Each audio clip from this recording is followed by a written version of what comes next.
Congress and the World Affairs, page number 255, chapter number 13. The third major development of the period 1935 to 1939 was the increasing interest the Congress took in the world affairs.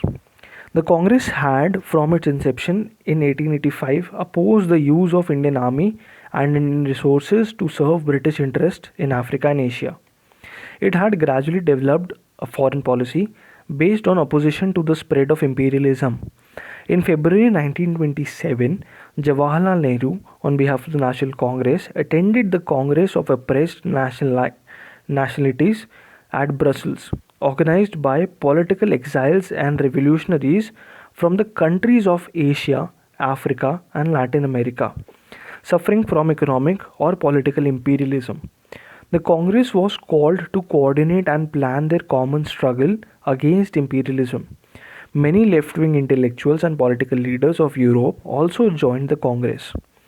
In his address to the Congress, Nehru said, "We realize that there is much in common in the struggle in which various subject and semi-subject and oppressed peoples are carrying on today. Their opponents are often the same, although they sometimes appear in different guises and means, and the means employed for their subjugation are often similar." Nehru was elected to the Executive Council of the League Against Imperialism that was born at this Congress.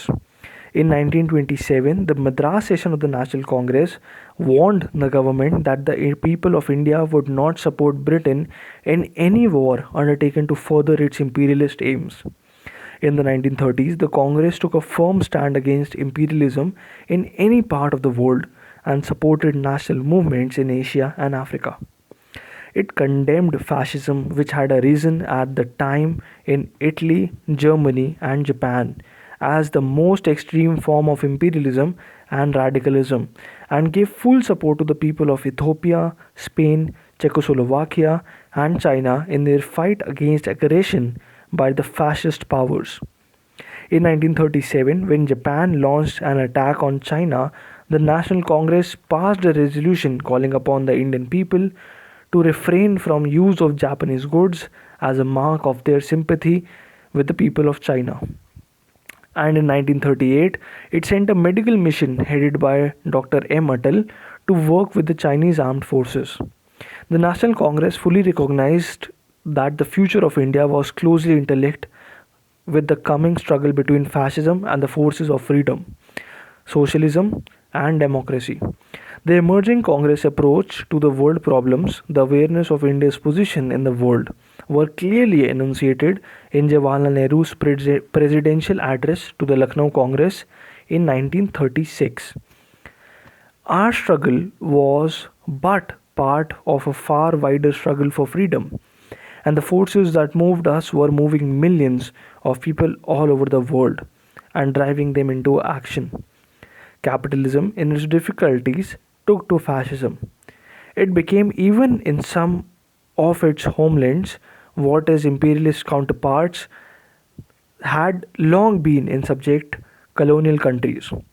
Fascism and imperialism thus stood out as the two faces of the now decaying capitalism.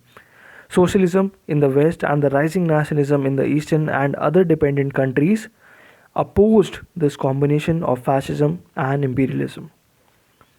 While stressing the Congress opposition to any participation of Indian government in war between imperialist powers, he offered full cooperation to the progressive forces of the world, to those who stood for freedom and the breaking of political and social bonds.